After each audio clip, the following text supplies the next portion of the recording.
7월달, 6월달, 7월달 예배를 제가 책을 읽으면서 한 거는 4페이지 설교라고 하는 겁니다. 그것은 4페이지 설교라고 하고, 오늘 제가 하는 설교는 이야기식 설교라고 합니다. 이야기식 설교로다가 스토리를 이야기하는 겁니다.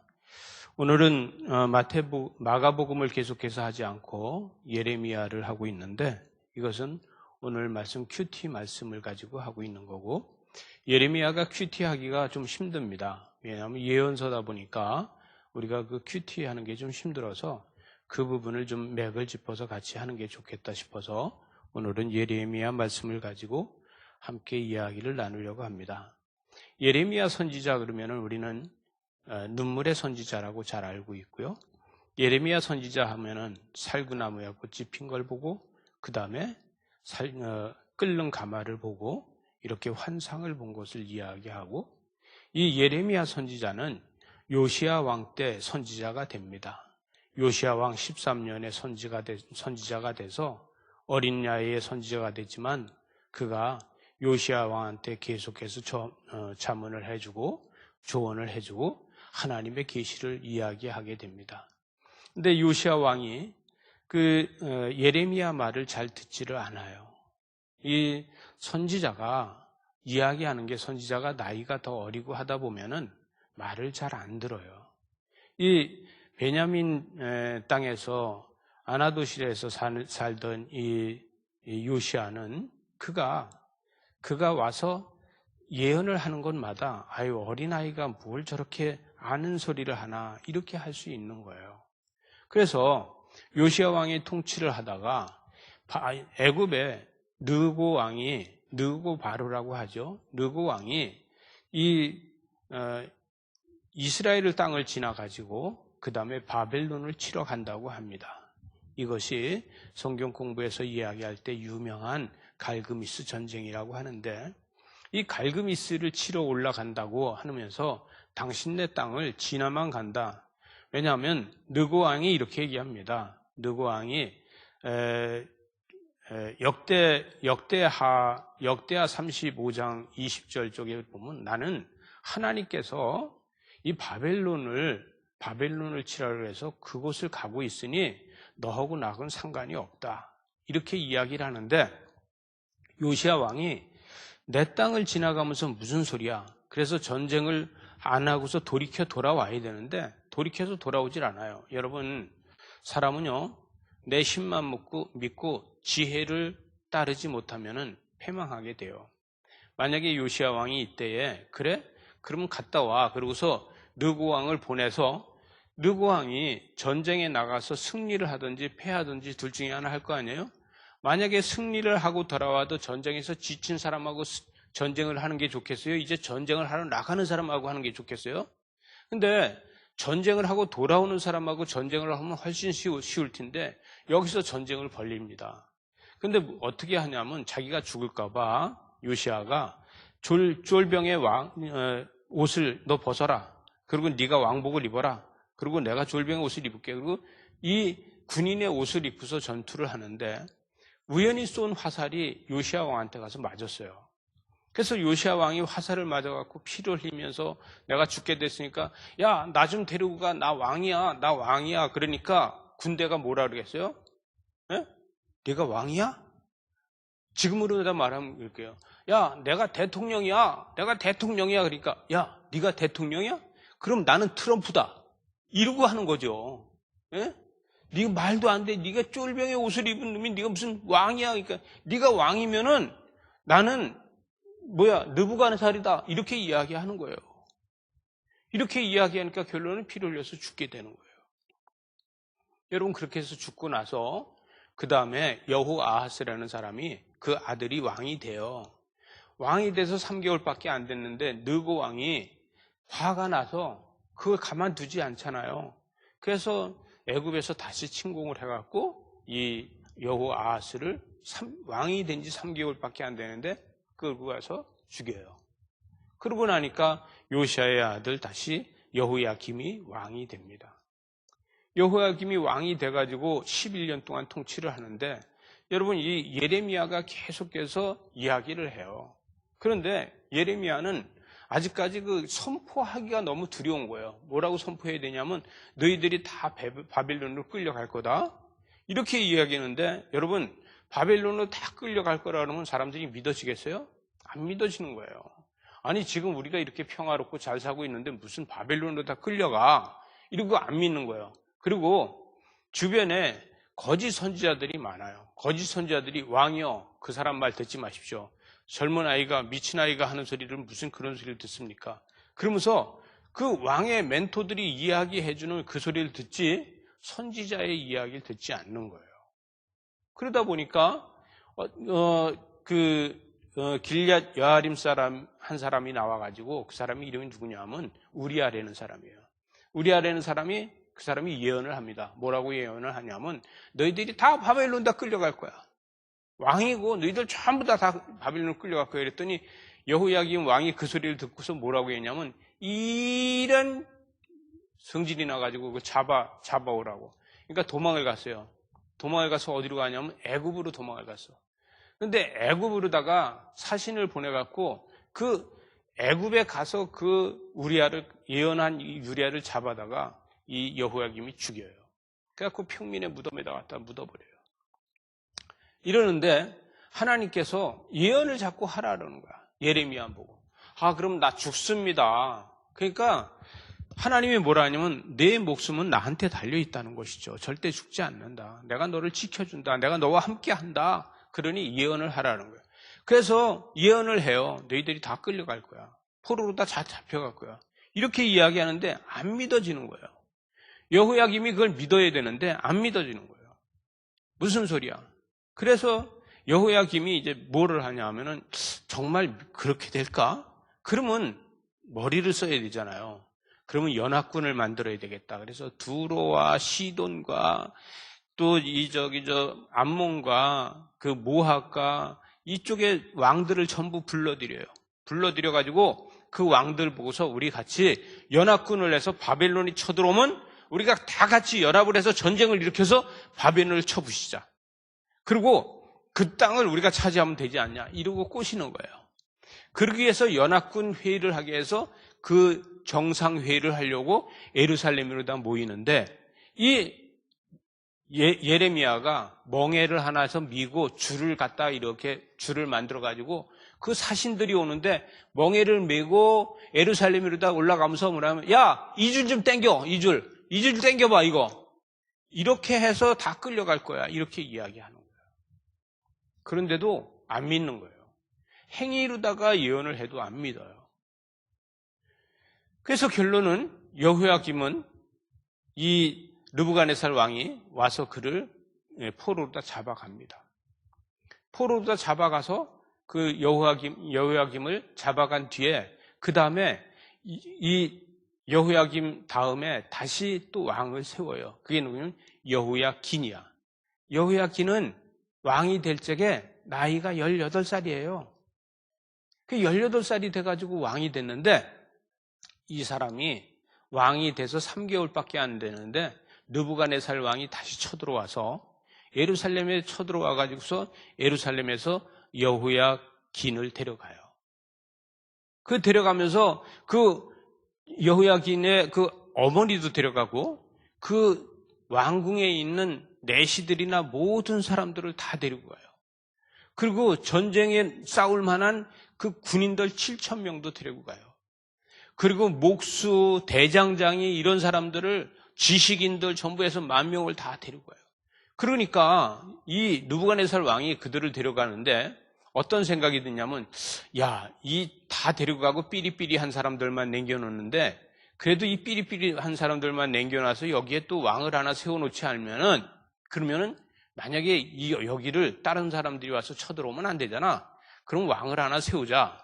그래서 왕을 하나 세우려고 야, 누구를 왕을 세우면 좋겠냐. 그랬더니 주변에서 하는 말이 여기 이 사로잡혀가는 이 여호야긴의 삼촌이 있습니다. 삼촌.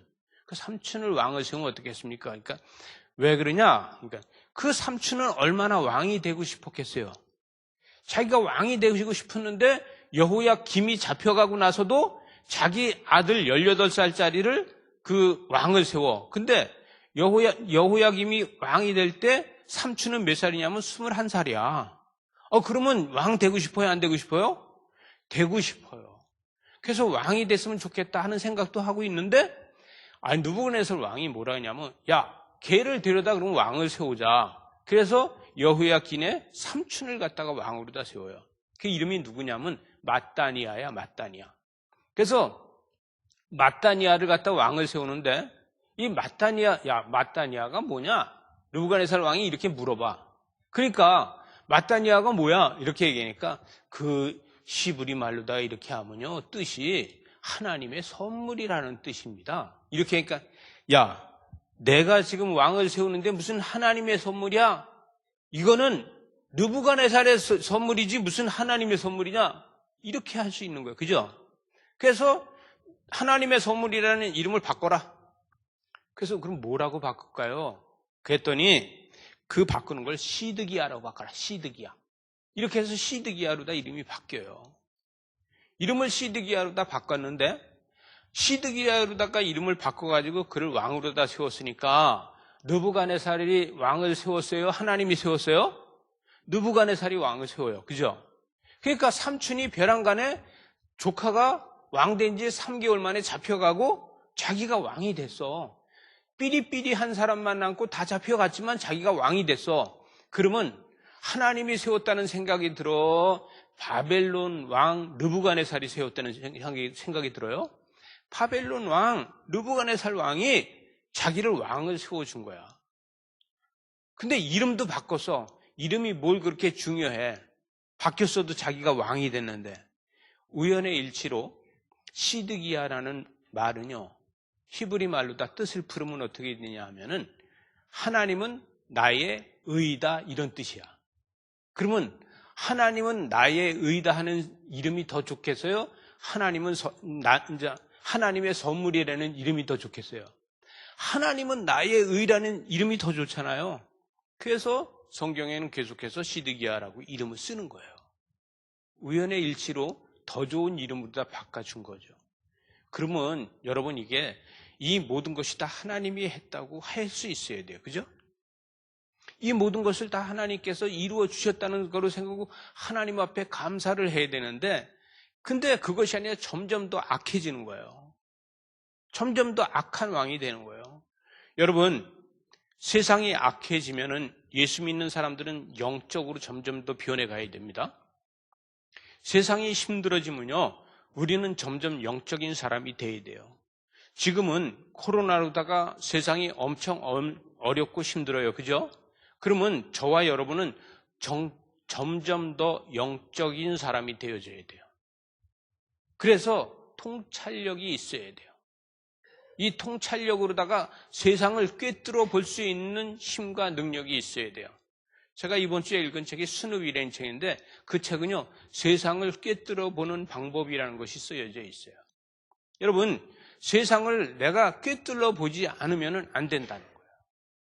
여러분, 예수 믿는 사람들이요, 예수 믿는 사람이 영적 생활하면서 영적으로 다 세상을 꿰뚫어 봐야 돼요. 근데 오늘 말씀에 보게 되면 이 여고니아라고 하는 사람은, 여고니아가 누구냐면 이름이 바로 여호야긴이라는 왕이에요. 여호야긴을 갖다가 여기에서는 여고니아 이렇게 이야기하는데, 예레미야는 선지자로서 이렇게 세상이 시끄럽고 어렵고 왕들이 다 부패하고 이 거짓 선지자가 많고 이럴 적에 그는 영적으로 다 점점 더 세상을 꿰뚫어 보는 힘과 능력이 생겼어요. 저와 여러분도 코로나로다가 지금 거리두기를 하고 코로나로다가 이렇게 어렵고 힘들 적에 세상을 꿰뚫어 보는 힘과 능력이 생겨줘야 된다는 얘기예요. 믿어지십니까? 그래서 세상을 꿰뚫어 볼 수 있어야 돼요. 자, 예레미야는 어느 정도 세상을 꿰뚫어 보느냐 하면은, 예레미야는 이렇게 이야기합니다. 만군의 여호와께서, 4절에 보니까 만군의 여호와 이스라엘 하나님께서 예루살렘에서 바벨론으로 사로잡혀 가게 한 모든 포로에게 이와 같이 말씀하시니라, 이렇게 이야기했어요. 모든 포로들한테 이렇게 이야기를 한다는 거예요. 거기에서 뭐라고 얘기냐면, 거짓 선지자들을 믿지 말아라. 거짓 선지자들이 조금 있으면 다 돌아갈 거야. 우리가 2년이면 다 돌아갈 거야. 이런 얘기를 믿지 말라는 거예요. 그리고 거기에서 뜬 소문보다 소문을 듣지 말라는 거예요. 그런 소문을 듣지 말고, 그래서 5절에 보니까 뭐라고 얘기해요? 너희는 집을 짓고 거기에서 살면서 텃밭을 만들어서 열매를 먹게끔 만들으라는 거예요. 농사를 지어라. 그리고 뭘 하냐? 아내를 맞이하여서 자녀를 낳으라는 거예요. 너희 아들의 아내를 맞이하여서, 너희 딸들이 남편을 맞이하여서 너희가 자녀를 거기서 낳고 거기서 번성하여서 너희들이 인구가 줄지 않게 해야 된다. 이렇게 통찰력으로 꿰뚫어 보면서, 지금 예레미야는 지금 유대 땅에 있지만 유대 땅에서 지금 바벨론에 있는 포로들한테 편지를 써서 보내요. 바벨론에 있는 포로들한테도 예언을 해주는 거예요.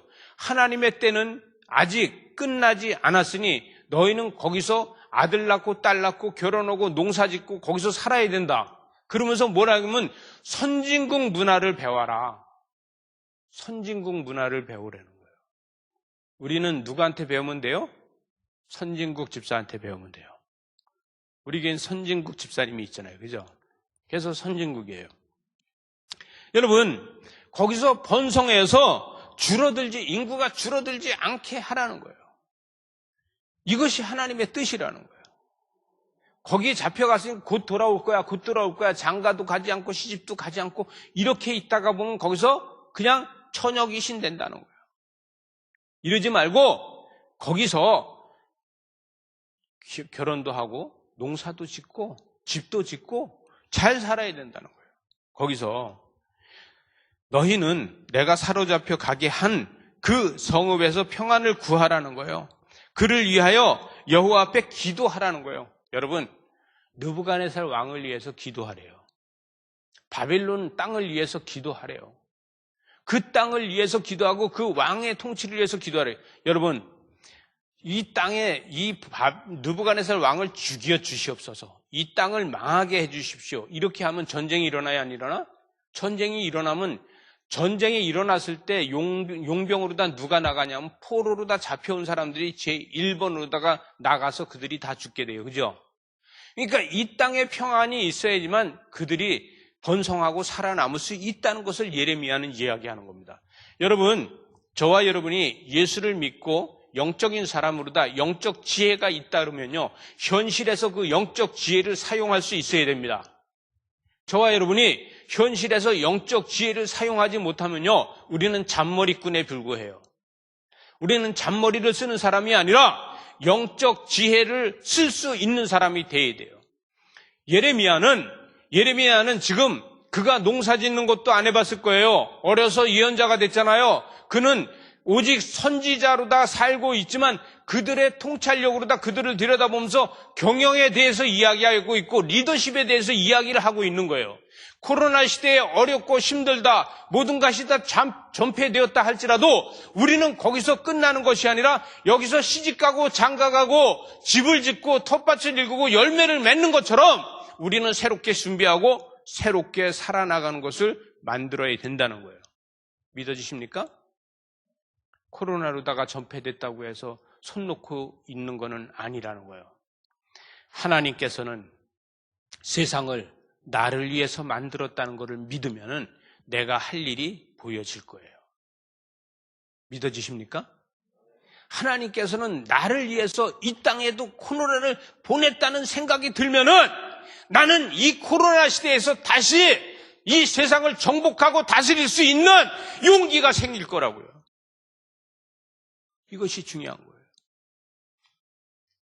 이 코로나로다가 모든 것이 다 끝났습니까? 아닙니다. 식당이 안 됩니까? 아닙니다. 사업이 안 됩니까? 아닙니다. 이것보다 더 좋은 것으로다 하나님께서 인도하실 거라는 것을 우린 깨어서 볼 수 있어야 된다는 거예요. 예레미야 선지자는, 여러분, 선지자의 역할이 뭡니까? 그가 예언을 하고 그가 사로잡혀가고 그가 망하면은 더 이상 예언할 게 없이 끝났다고 이야기할 수 있어요. 그러나 예레미야는 끝났다고 생각하지 않고 사로잡혀가 있는 바벨론 땅에 있는 이스라엘 백성들, 이 유다 백성들한테까지도 계속해서 이야기를 하고 있는데 무슨 이야기를 하고 있어요? 예언을 이야기하는 거 아니라 먹고 사는 이야기를 하고 있고 그의 리더십에 대해서 이야기를 하고 있는 거예요. 목회는요, 그냥 말씀만 전하고 끝나는 게 아니라 성도들의 먹고 사는 일까지도 살필 수 있는 게 목회라고 생각을 합니다. 공감하십니까? 우리는 육적인 것도 먹고 사는 일도 목회는 살피는 게 목적이라는 거예요. 여러분, 전도를 해서도 전도해서 그들이 영원히 구원받는 것이 목적이 아니라 구원받고 나서 육적인 삶까지도 하나님의 방법으로 살아가면서 그들이 하나님의 복으로 세상을 정복하고 다스릴 수 있게 하는 것이 우리가 할 일이라는 것이에요. 예레미야는 이것을 지금 이야기하고 있어요. 예레미야는 그래서 지금 남아있는 유대 땅에 남아있는 자들만 이야기하는 것이 아니라 포로로 다 끌려간 그들한테 그들의 인구가 줄지 않게 너희들이 노력해야 된다는 거예요. 왜? 너희들이 노력하고 있을 때 하나님께서 너희들한테 복을 더해 주실 거라는 거예요. 그곳에서도 머리가 되고 꼬리가 되지 않게 살게 해줄 거라는 거예요. 여러분, 이 말씀대로 예레미야가 이야기한 대로 야중에 보면 됐어요. 에스더서에 보게 되면 에스더는 거기에 왕후가 됐어요. 그죠? 모르드게는 거기에 총리가 됐어요. 이렇게 놀라운 사드락과 메삭과 아벳노고를 보더라도 그들이 얼마나 거기에서 리더십을 가지고 있었어요? 여러분, 그런데 그들이 거기에서 그렇게만 한 것이 아니라 신앙을 회복하면서 신앙이 점점점 하나님 앞에 바로 서가기 시작했다는 거예요. 과거에 이스라엘의 이 예루살렘에서 예배하던 때보다도 그 땅에 가서 예루살렘을 기억하면서 예루살렘을 그리워하면서 예배하는 그것이 더 오직 하나님 앞에 가까이 가는 이런 예배자가 되었다는 거예요. 하나님은 예루살렘 성전에서 예배를 받지 않고 포로로 다 잡혀가 있는 그들의 예배를 받으셨다. 저와 여러분이 지금 예배하는 이 예배, 드라이브스인으로 다 예배하는 이 예배, 유튜브로 다 예배하는 이 예배, 형식적인 예배가 아니라 신령과 진정으로 예배할 적에 여러분, 우리는 바로 예루살렘 성전에서 예배하지 않고 바벨론 포로로 다 잡혀가서 예루살렘 성전을 생각하면서 예배하는 그 예배 마음 가운데 하나님의 사모함이 가득 차 있기 때문에 하나님은 그 예배를 받으셨지 예루살렘 성전에서 드리는 짐승을 받으시지 않았다는 겁니다. 여러분, 오늘 말씀에서 보게 되면은 이렇게 얘기합니다. 8절에 하반절에 가보면 너희 중에 있는 선지자들에게와 점쟁이들에게와 미혹되지 말라는 거예요. 꿈꾸는 자들도 믿지 말라는 거예요. 그들을 믿지 말고 꿈꾸는 것까지도 네가 꿈을 꿨다 할지라도 그거를 믿지 말아라. 하나님이 주신 거 아니라는 거예요. 하나님은 그렇게 주시지 않았다는 것을 이야기하고 있습니다. 9절에 가서 보니까 내가 그들을 보내지 아니하였도다. 그들이 내 이름으로 거짓을 예언하며 여호와의 말씀이다. 그들은 거짓이라는 거예요. 여호와께서 이와 같이 말씀하시니 바벨론에서 70년이 차면은 그때서 다시 선민이 돌아올 수 있다는 거예요. 그때서 돌아올 수 있다는 것을 이야기합니다. 이때가 언제입니까? 여러분, 이때는 스가랴 선지자가 이야기를 합니다. 말라기 전에 있는 스가랴 선지자가요, 그때를 이야기해요. 그때에 70년이 됐는데도 하나님께서 가만히 계시니까 어떤 천사가 땅에 와서 예루살렘 땅을 두루두루 다니면서 보니까, 그리고 포로되어 있는 그들을 가서 보니까 그들이 흠없이 온전히 하나님 앞에 예배하면서 온전해졌는데 천사가 하나님 앞에 가서 그럽니다. 하나님, 70년이 되고 이스라엘 백성들이 하나님만 바라보면서 온전하게 됐는데 언제까지 잠잠하시겠습니까? 이렇게 이야기합니다. 그때에 하나님께서 다시 바벨론에서 다시 예루살렘을 다 돌아오기를 허락하십니다. 예레미야가 한 얘기가 그때서야 이루어지는데 그때 그것을 깨운 게 누가 깨우느냐? 천사가 하나님의 귀에다 말씀하셔서 그것을 깨우기 시작을 합니다. 여러분, 우리가 가만히 있으면요, 우리보다도 천사가 더 안다를 합니다. 내가 기도하는 사람으로 다 서 있다면 나의 기도를 하나님의 보좌로다 올리는 천사들이 내 대신 더 아우성을 치게 됩니다. 여러분, 저와 여러분이 하나님 앞에 바로 서 있는다고 하면은 눈에 보이는 사람들이 나를 도와주는 것이 아니라 눈에 보이지 않는 천군 천사가 나를 도와준다는 걸 믿으시기 바랍니다. 이러한 역사가 우리 가운데서 일어나야 되는 거예요. 이런 기적을 저와 여러분이 볼 수 있어야 됩니다. 11절 보니까 여호와의 말씀이니라. 너희를 향한 나의 생각을 내가 아나니 평안이요 재앙이 아니라는 거예요. 너희에게 미래와 희망을 주는 것이라는 거예요. 포로로 다 잡혀가는 것이 평안이라는 거, 재앙이 아니다. 평안이고 재앙이 아니고 미래고 희망이라는 거예요. 70년 동안 바벨론에 가서 7,000년의 역사를 배워갖고 돌아와라. 메소포타미아 문명이 8,000년의 시를 이루고 살았어요. 8,000년 동안 지금도 시가 이루어져 있잖아요. 그 선진국을 가서 배우고 오라는 거예요. 지금 같으면 제가 이렇게 얘기를 할게요. 우리 교회로 와라. 선진국 집사님한테 배우면 된다. 이렇게 이야기할 거예요. 여러분, 우리는 선진국의 문화를 배우게 하기 위해서 하나님께서 바벨론보다 이스라엘의 엘리트들을 먼저 보내서 그들이 자리를 잡게 하고 엘리트들이 자리를 잡은 다음에 그 다음에 1차, 2차로다가 그들을 데려가서 그들이 거기에 정착할 수 있게끔 하나님이 거기다 갖다 밀어 넣으신 것을 볼 수 있어야 돼요. 이것이 믿음으로 보는 거예요. 끌려가면 다 죽었구나 하는 것이 아니라 하나님이 그쪽으로다가 옮기셨다는 것을 봤을 적에 그들에게는 미래가 있고 희망이 있었다는 거예요. 12절에 보니까 너희가 내게 부르짖으며 내게 와서 기도하면 내가 너희들의 기도를 들을 것이라. 하나님께서는 그들의 기도를 들어주신다. 13절에 보니까 너희가 온 마음으로 나를 구하면 찾을 것이라는 거예요. 여러분, 예루살렘의 성전에 있을 적에는요, 온 마음으로 다 구하지 않고 짐승만 잡아서 드리고서 그냥 이만하면 됐지 않습니까? 내가 소를 한 마리 드렸는데 좀 모자릅니까? 양 한 마리 더 드릴까요?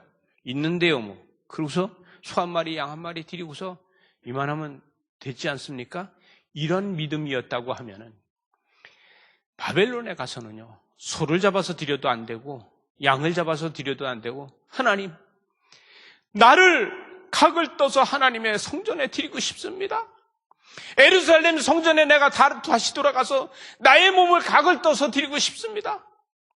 이런 마음으로 다 예배를 했다는 거예요. 그들이 자신들을 짐승 대신에 자기의 몸을 각을 떠서 드려도 좋으니 한 번만이라도 예루살렘 성전에 가서 예배를 드리고 죽었으면 내가 여한이 없겠어. 이런 마음으로 다 예배를 했기 때문에 그들에게 흠이 없었다라고 이야기하는 거예요. 저와 여러분의 이 예배가, 오늘의 이 코로나의 이 예배는 여러분, 우리가 짐승을 잡아서 드리는 예배가 아니라 우리의 몸을 각을 떠서 하나님 앞에 드리는 예배. 이 코로나가